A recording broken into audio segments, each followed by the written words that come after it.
प्रश्न। भारतीय अंतर्राष्ट्रीय संबंधों का इतिहास क्या रहा है?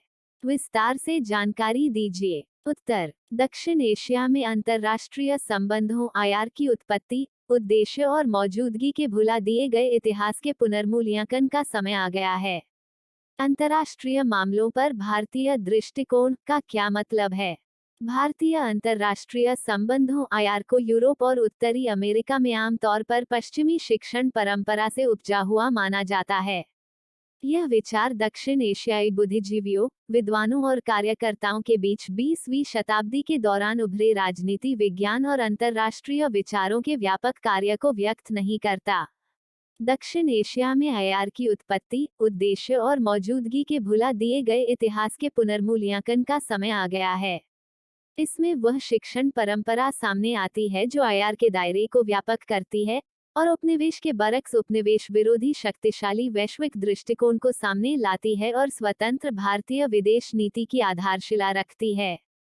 समकालीन विद्वानों और भारतीय अंतर्राष्ट्रीय संबंधों के विश्लेषकों को इस बात पर ध्यान देना चाहिए।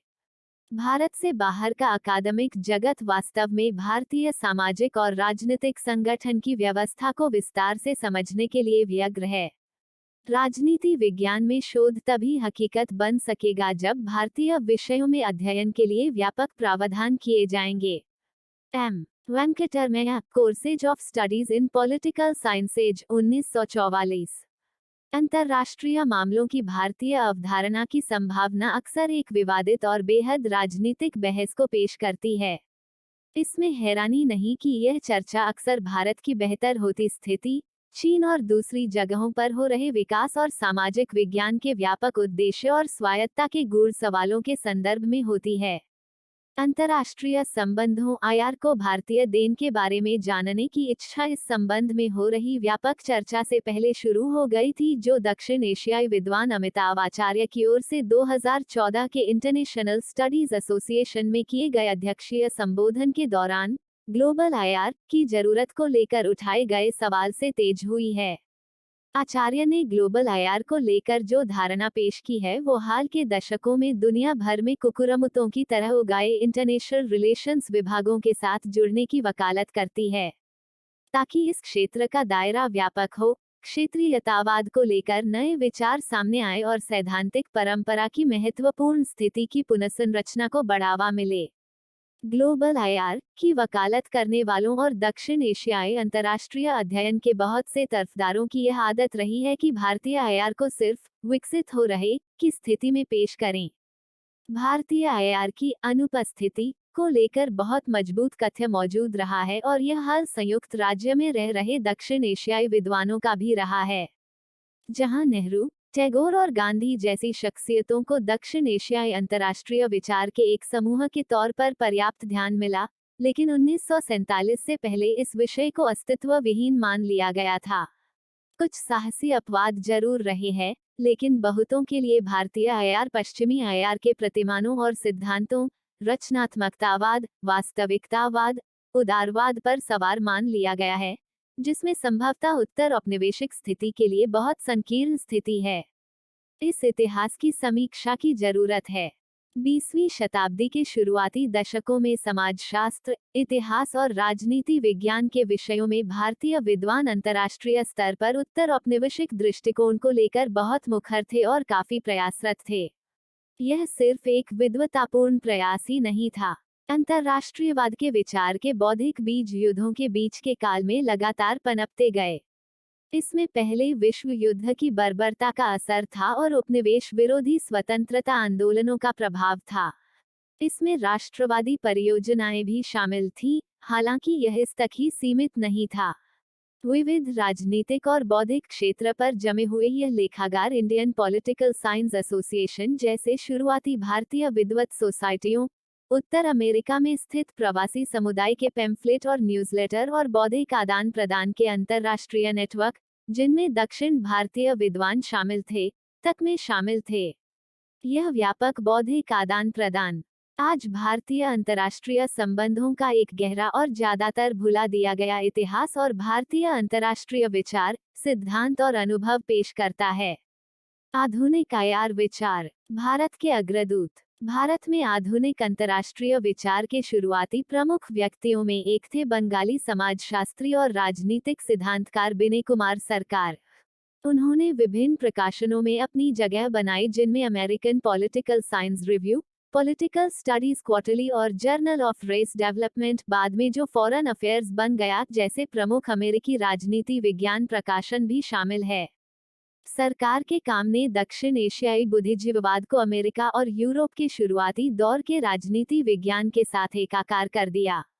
एपीएसआर में 1919 में प्रकाशित उनके लेख Hindu theory of international relations में कौटिल्य और कमंडकीय नीतिसार की शिक्षाओं को मंडल, जिसे बाद में नेहरू ने ज्यादा विस्तार से बताया, के सिद्धांतों के साथ मिश्रित किया गया था। इसे उन्होंने Hindu idea of balance of power बताया। वैदिक ग्रंथों को पश्चिमी अंतर्राष्ट्रीय विचारों के संदर्भ में देखने की यह इच्छा सार्वभौम के विश्लेषण में भी सामने आई। यह स्थायी शांति और औपनिवेशिक संघ तथा लीग ऑफ नेशंस के समकालीन विचार का हिंदू समकक्ष था। सरकार के काम में पश्चिमी विचारों का जमकर संदर्भ दिया गया था, जिनका अनुभव उन्होंने संयुक्त राज्य और यूरोप में बिताए अपने समय के दौरान किया था।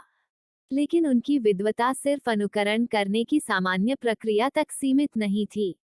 यात्राओं के दौरान उन्हें जो वैश्विक बौद्धिक अनुभव हुए थे, उनके आधार पर उन्होंने अंतर्राष्ट्रीय मामलों के पश्चिमी ज्ञान को एक गंभीर चुनौती दी।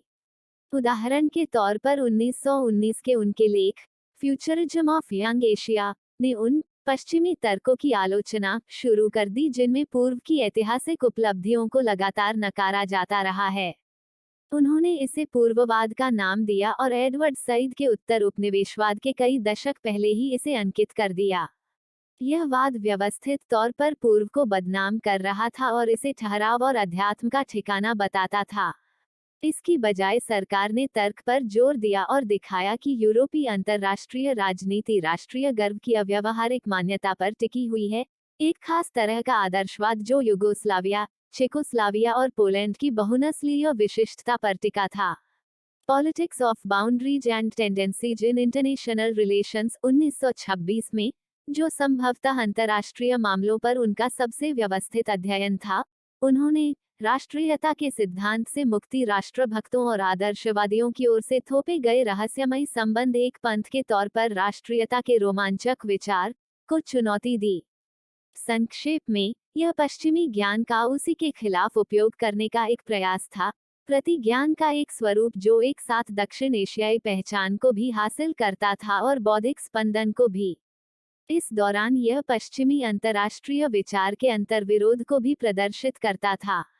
उपनिवेशों में भरे जा रहे मेट्रोपॉलिटन अंतर्राष्ट्रीय विचार का वाहक बनने की बजाय सरकार ने साहसी बौद्धिक आलोचना में योगदान किया। इस बीच यूरोप में पहले विश्व युद्ध के खंडहरों से एक नया समाज विज्ञान उभर रहा था।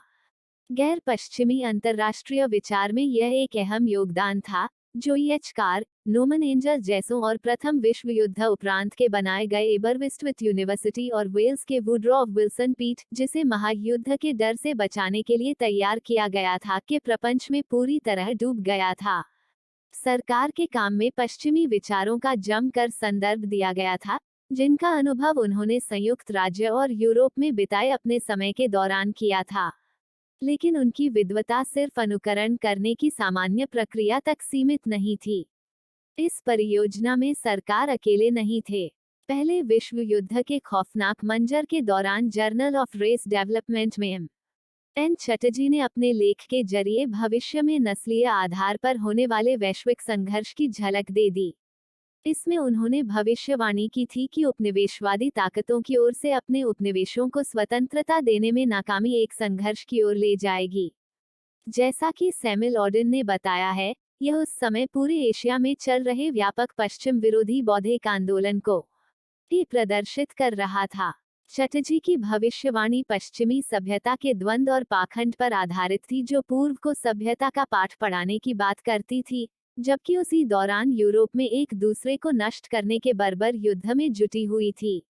यह ऐसा युद्ध था जो उच्च वर्ग की ओर से निम्न वर्ग के शोषण पर आधारित था और जो नोमन Angell, Victor Hugo, John Bright और शांति अध्ययन की पूरी पश्चिमी बटालियन का मजाक बना रहा था। 20वीं शताब्दी के समाज विज्ञान की पश्चिम केंद्रित आलोचना बहुत व्यापक थी। लखनऊ विश्वविद्यालय के वीएस राम और पी एनरी मसलदान भी यूरोपीय शांति के सिद्धांत के उतने ही कटु आलोचक थे। इनका आधार था कि यह एक अनैतिक मान्यता है कि विश्व का एक हिस्सा लंबे समय तक साम्राज्यों का उपनिवेश बना रहेगा और उन्हें पश्चिमी कूटनीति के खेल में महज प्यादे के तौर पर माना जाएगा। उन्होंने तर्क दिया, शांति के बारे में शुद्ध रूप से यूरोपीय दृष्टिकोण से देखा जाए तो मौलिक सत्यता यही निकलेगी कि औपनिवेशिक इच्छाओं से ही युद्ध और संघर्ष निकले हैं। उनके सहकर्मी बीएम शर्मा जो उसी विश्वविद्यालय के थे, उन्होंने भी यूरोपीय शांति का मतलब विश्व की वास्तविक सुरक्षा है की भ्रांति पर उतना ही जोरदार हमला किया। उन्होंने अंग्रेजी सिद्धांतकारों और खास तौर पर लंदन स्कूल ऑफ इकोनॉमिक्स के लेक्चरर हेरोल्ड लास्की के मार्क्सवाद प्रभावित विचारों और पत्रकार क्लारेंस स्ट्रेट के लोकतांत्रिक संघवाद का जमकर जवाब दिया। यह आगे चलकर विश्व व्यवस्था के यूरोपीय विचार का औपनिवेशीकरण में बदल गया, जहां नए विचार पेश करने वाले भी समन्वय पर जोर देने लगे और दक्षिण एशियाई बुद्धिजीवी परंपरा को यूरोपीय और उत्तर अमेरिकी के साथ एकसार कर दिया गया। कानपुर के क्राइस्ट चर्च कॉलेज के बीएम शर्मा और देव राज के काम इसके खास उदाहरण हैं। अंतर्राष्ट्रीय मामलों में नैतिक बल और अहिंसा के गांधीवादी विचार को युद्धों के बीच महाशक्ति प्रबंधन के विचार और संस्थाओं के नाकाम उपनिवेश और साम्राज्यवादी नियंत्रण की समाप्ति के साधन के तौर पर पेश किया गया। इसके बावजूद यही एच कार के 20 ईयर्स क्राइसिस, विल्सोनियन अंतर्राष्ट्रीयवाद के विचार और एच.जी. वेल्स के राजनीतिक लेखों के पाठ के साथ साथ चलता रहा। संक्षेप में, इन अग्रदूतों ने अंतर्राष्ट्रीय के विकेंद्रित दृष्टिकोण को पेश किया, जिसमें हमें इतिहास और अंतर्राष्ट्रीय मामलों के यूरोपीय दृष्टिकोण पर आधारित एक मूल कहानी से साथ संवाद करते हुए उससे दूर ले जाया गया। परियोजनाएं। 20वीं शताब्दी की शुरुआत के भारतीय अंतर्राष्ट्रीय विचार के अग्रदूत इस तरह अपने साथ विश्व स्तर पर उपनिवेशवाद विरोधी और स्वतंत्रता आधारित विचार लेकर चल रहे थे। अपने विद्वतापूर्ण प्रयासों के साथ ही उनमें से कई के ऐसे राजनीतिक संगठनों से भी संबंध थे जो औपनिवेशिक शासन की समाप्ति के लिए कार्यरत थे। उदाहरण के तौर पर, राजनीतिक वैज्ञानिक तारकनाथ दास जहां संयुक्त राज्य में कामयाब अकादमिक करियर को आगे बढ़ाने में कामयाब हो रहे थे और स्कूल ऑफ फॉरेन सर्विस व जॉर्जटाउन विश्वविद्यालय से पढ़ाई कर रहे थे और न्यूयॉर्क विश्वविद्यालय और कोलंबिया विश्वविद्यालय दोनों जगह लेक्चर दे रहे थे, वहीं वेस्ट कोस्ट से चल रहे उपनिवेश विरोधी गदर आंदोलन में भी साथ थे। दास को बंगाल के क्रांतिकारी आंदोलन अनुशीलन समिति में बचपन में ही शामिल कर लिया गया था। बाद में उन्होंने विनय कुमार सरकार, जिनके भाई धीरेन्द्र सरकार भी गदर के प्रमुख सदस्य थे, को भी इसमें शामिल किया। उनकी पत्नी मैरी कीटिंग मोज अमेरिका से चलने वाले national association for advancement of coloured people की सह संस्थापक थी। सरकार के पूर्व छात्र एम.एन. रॉय, जिन्हें नरेंद्रनाथ भट्टाचार्य के नाम से भी जाना जाता है, आगे चलकर 1920 के दशक के दौरान प्रसिद्ध कार्यकर्ता बने और लेनिन के वार्ताकार भी, जिन्होंने मैक्सिको के आंदोलनकारियों के साथ समय बिताया। ये सभी राजनीतिक गतिविधियां अपने स्वरूप में विद्रोही नहीं थीं। शुरुआती भारतीय राजनीति विज्ञान और अंतर्राष्ट्रीय संबंधों को राष्ट्रवाद की परियोजना से पूरी तरह जोड़कर देखना भी गलत होगा। इसके बावजूद उनके काम और गतिविधियों में राष्ट्र निर्माण का मजबूत प्रवाह बना रहा। इस लिहाज से ये भारत में अंतर्राष्ट्रीय अध्ययन की नींव रखने वाले साबित हुए। 1938 में स्थापित इंडियन पॉलिटिकल साइंस एसोसिएशन (आईपीएसए) और इसके प्रकाशन Indian journal of political science ने भारतीय विद्वानों को राजनीतिक सिद्धांत, संविधानवाद और अंतर्राष्ट्रीय मामलों पर लिखने का मंच प्रदान किया। भारत भर के विश्वविद्यालयों से इसके सदस्य शामिल किए गए, जिनमें बी.के. सरकार, पी.एन. सप्राओ और ए. अप्पादुरी जैसे प्रख्यात लोग भी शामिल थे। आईपीएसए का पहला सम्मेलन वाराणसी में 1939 में आयोजित किया गया और इसमें nature of sovereignty, Indians in Ceylon और organisation of international peace through technical cooperation between nations जैसे विषय शामिल थे। उस समय की यूनाइटेड प्रोविंस के प्रधानमंत्री गोविंद बल्लभ पंत ने भारत में स्वतंत्रतामूलक राजनीतिक विज्ञान का नैतिक उद्देश्य से उपयोग करते हुए भारत के आत्मबोध में इस्तेमाल पर भाषण दिया, जो स्पष्ट तौर पर स्वतंत्रता और स्वराज के लिए राष्ट्रीय परियोजना थी। आईपीएसए ने भारत में नए विषय राजनीति विज्ञान और अंतर्राष्ट्रीय अध्ययन को एक मंच दिया। आईपीएसए सदस्य अप्पादुरी, सप्राओ और हृदय नाथ कुंजरू ने आगे चलकर 1955 में दिल्ली विश्वविद्यालय में Indian school of international studies, जो बाद में जवाहरलाल नेहरू विश्वविद्यालय में चला गया, और Indian council of world affairs ICWA की स्थापना की। आईसीडब्ल्यूए भारत का पहला अंतर्राष्ट्रीय मामलों का स्वतंत्र थिंक टैंक था। अकादमिक जगत, सरकार और सिविल सोसाइटी तक के लोग इसके सदस्य बने और आईसीडब्ल्यूए ने ऐसा गैर सरकारी और गैर राजनीतिक संगठन उपलब्ध करवाया जहां भारतीय और अंतर्राष्ट्रीय प्रश्नों पर वैज्ञानिक अध्ययन किया जा सके। आईसीडब्ल्यूए जैसे संस्थान ही थे जहां भारत में राजनीति विज्ञान के शुरुआती आंदोलन के विद्वता भरे काम को जगह मिली और तत्कालीन नीतिगत चर्चाओं में इसकी आवाज सुनी गई। इसके बावजूद यह आंदोलन अब तक असमान और अपूर्ण था। वी.के.एन. मेनन और ए. अप्पादुरी जैसे कुछ लोग तो इस विभाजन को दूर कर आईपीएसए और आईसीडब्ल्यूए के प्रकाशन इंडिया क्वार्टरली के लिए अपना सहयोग करते रहे, जबकि कुछ पूरी तरह से शोधपरक कार्यों में लगे रहे। आईसीडब्ल्यूए को अक्सर उस दौरान के अंतर्राष्ट्रीय सम्मेलनों में ऑब्जर्वर का दर्जा मिलता था। इस बारे में इंडिया क्वार्टरली के इंडिया एंड वर्ल्ड खंड में व्यवस्थित तौर पर उल्लेख मिलता है। इनमें ब्रेटन वुड्स सम्मेलन, जहां इंटरनेशनल मॉनेटरी फंड और international bank for reconstruction and development की स्थापना की नींव पड़ी, और डोनबाटन ओक्स भी शामिल है। डोनबाटन ओक्स में संयुक्त राष्ट्र सुरक्षा परिषद की व्यवस्था पर सहमति बनी। भारतीय प्रतिनिधि इन सम्मेलनों में स्वतंत्रता से पूर्व आवाज उठाने की कोशिश तो बहुत करते थे, लेकिन उनकी बात ज्यादा सुनी नहीं जाती थी, जो उस दौरान के शैशवकालीन कूटनीतिक दस्ते की चिंता को भी जाहिर करता है। इन चिंताओं में हिंसक नागरिक युद्ध और उपनिवेश विरोधी संघर्ष वाली क्षेत्रीय शक्तियों जैसे बर्मा, इंडोनेशिया और चीन को मान्यता मिलना भी शामिल था। लेकिन ज्यादा बड़ी कूटनीतिक चिंता भारतीय प्रवासियों के दर्जे को लेकर थी, जो पतन की ओर बढ़ रहे ब्रिटिश साम्राज्य के विभिन्न हिस्सों में बसे थे। इंडिया क्वार्टरली के सहायक संपादक सी कोंडपी ने नियमित कॉलम इंडियन ओवरसीज में बर्मा, मलाया, सिलोन, पूर्वी अफ्रीका, दक्षिण अफ्रीका, मॉरिशस और अन्य देशों के प्रवासियों के बारे में लिखा। उन्होंने लिखा था, भारतीयों, स्थानीय लोगों और यूरोपीय समुदायों के बीच आर्थिक मुकाबले और नस्लीय तुलना की वजह से और एक छोटे नस्लीय अल्पसंख्यक समुदाय की राजनीतिक प्रभुत्व की वजह से उनके नागरिक और राजनीतिक अधिकारों पर बहुत तरह की पाबंदियां लगी थीं। इनमें अंतिम संस्कार से लेकर संसदीय प्रतिनिधित्व तक शामिल हैं। इस विवादित नीतिगत मुद्दे के बीच ही विभिन्न देशों में फैले भारतीय समुदाय का उदय हुआ। व्यापक भारत की परिकल्पना सामने आती दिखने लगी, जो औपनिवेशिक राज के अन्याय और इसके नस्लीय, कानूनी और राजनीतिक भेदभाव पर सवाल उठा रही थी। निष्कर्ष: जैसा कि इस आलेख के शुरुआती उद्धरण में कहा गया है, अंतर्राष्ट्रीय संबंधों के मामले में भारतीय आयाम की खोज नई नहीं है। अंतर्राष्ट्रीय विचार के इतिहास और भारत में राजनीतिक विज्ञान के उदय पर गौर करें तो भारतीय राष्ट्र के इतिहास में अंतर्राष्ट्रीय मामलों पर दक्षिण एशियाई नजरिए को आगे बढ़ाने के भारतीय विद्वानों के लगातार होते रहे प्रयासों का पता चलता है। इतिहास बताता है कि शक्ति के लिए हुए महायुद्ध की रक्षा का इस विषय की परिभाषा पर ना तो एकाधिकार था और ना है। अंतर्राष्ट्रीय विचार यूरोप और उत्तरी अमेरिका का विशेषाधिकार नहीं था, बल्कि यह विभिन्न स्थानों से वैश्विक संवाद के तौर पर उभरा। इसमें साम्राज्य के हित और अनुभव, उपनिवेश विरोध, राष्ट्रीय आंदोलन और वैश्विक बौद्धिक नेटवर्क सभी शामिल थे।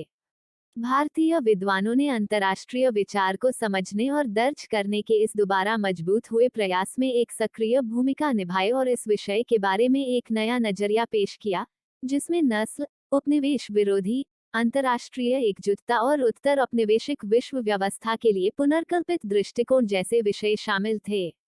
यहाँ जाहिर तौर पर मौजूदा विश्व परिदृश्य की राजनीति में भारत की बढ़ती भूमिका के संदर्भ में दक्षिण एशियाई अंतर्राष्ट्रीयवाद के दृष्टिकोण को फिर से तलाशने में दिलचस्पी होगी, लेकिन राष्ट्रीय हित के लिए ऐसे अंतर्राष्ट्रीय विचार को फिर से तलाशना कुछ मायनों में ऐसे अध्ययन के लाभ को कम कर सकता है। अपनी राजनीतिक और बौद्धिक स्थिति से इत्र, इन बुद्धिजीवियों और कार्यकर्ताओं ने अंतर्राष्ट्रीय विचारों के वैश्विक आदान प्रदान में वाहक की भूमिका निभाई। चीन, जापान और पूर्वी एशिया से लेकर यूरोप और उत्तरी अमेरिका तक फैले विद्वत नेटवर्क से जुड़े होने की वजह से वे न सिर्फ भविष्य की विश्व व्यवस्था के दक्षिण एशिया के दृष्टिकोण के दूत के तौर पर बल्कि भारत में चल रहे राजनीतिक बदलाव को पेश करने वालों के तौर पर भी सामने आए। इसके बावजूद यह महत्वपूर्ण है कि इन पाठों को जो उन्हें विशिष्ट तौर पर भारतीय के तौर पर पेश करते हैं या जो उन्हें गैर पश्चिमी समाज विज्ञान के असली उदाहरण के तौर पर पेश करते हैं, उन्हें सतर्कता से लिया जाए। ऐसे पुरालेख को मिलने वाली अहमियत का मूल्य विश्व व्यवस्था की वैकल्पिक जड़ों को प्रकट करने की क्षमता में है, जो उस समय के अंतर्राष्ट्रीय बदलाव में मौजूद थी। यह वैश्विक बौद्धिक संवाद की प्रक्रिया थी जो शायद एक असमान संवाद था, लेकिन इसी ने उत्तर औपनिवेशिक दक्षिण एशियाई अंतर्राष्ट्रीयवाद का आधार खड़ा किया। जैसे भारतीय अंतर्राष्ट्रीय संबंध का अधिकांश हिस्सा उपनिवेश के खिलाफ उभरा, वैसे ही पश्चिमी अयार गैर पश्चिम राजनीतिक मुक्ति की पृष्ठभूमि में मजबूत हुआ। ऐसे में यह सवाल उठना लाजमी है कि पश्चिमी अयार ने भारतीय अयार को इस तरह अपनी छाया में कैसे ले लिया। यह पुरालेख उन लोगों को मौका देता है जो दक्षिण एशियाई अंतर्राष्ट्रीय संबंध की जड़ों को समझना चाहते हैं, और साथ ही यह उन लोगों को सावधान करने की कोशिश भी है जो मानते हैं कि अयार ऐसा विषय है जिसे पूरी तरह पश्चिम ने ही तैयार किया है। यह एक वैश्विक संवाद था और वैश्विक अयार ही इसके नतीजों को पूरा कर सकता है। विश्व परिदृश्य में भारत के भविष्य को लेकर 20वीं शताब्दी की शुरुआत और स्वतंत्रता उपरांत के शुरुआती दिनों के बहुत से दक्षिण एशियाई विद्वानों के अपने अंतर्निहित और सुस्पष्ट मत थे। उनकी विद्वता संकेत करती है कि संभवतः इसमें कुछ खो गया।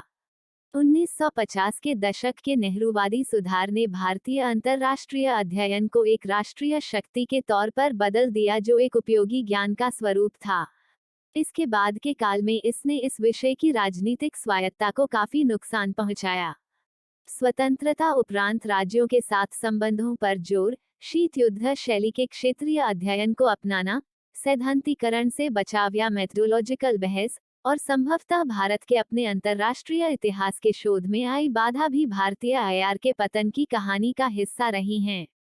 भारतीय अयार के इन अग्रदूतों के ब्यौरे मिले तो इस बड़ी खाई को कुछ पाटा जा सकता है। भारतीय अंतर्राष्ट्रीय संबंध का इतिहास अनुपस्थित नहीं है, बस इसे भुला दिया गया है। प्रस्तुति समापन। आपका धन्यवाद। Disclaimer: This notes has been made after a lot of research, yet the accuracy of the answers may vary. The author assumes no responsibility or liability for any errors or omissions in the content of this notes.